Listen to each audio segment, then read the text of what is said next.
The state of Colorado will be investigating the history of some old boarding schools. Yeah, for more than 100 years, many Native American children were separated from their families, forced to attend government or church-operated boarding schools. History Colorado will lead this study, focusing on the federal Indian boarding school in Hesperis, Colorado. It will also identify potential burial sites for students who died while attending school there. Metro Denver is home to descendants of some 200 tribes who settled here during the federal relocation program at the 1950s and 60s. That includes students at the American Indian Academy.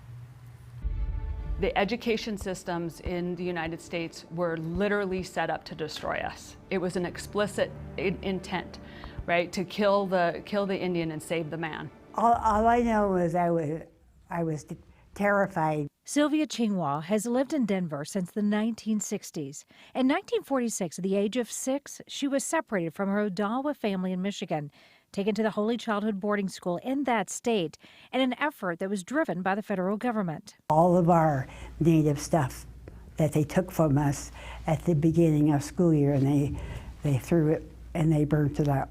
Chingwa was studious and said that she tried to be a good Catholic Indian kid, but her aspirations were dampened by what her boarding school teachers told her. You're just a dirty little Indian kid. Why would you want to go to college? Who's going to accept you?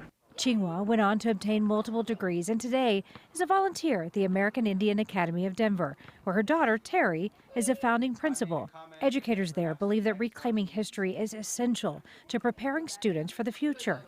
They say Colorado's effort to uncover the boarding school's mission to strip Native people of their culture is long overdue.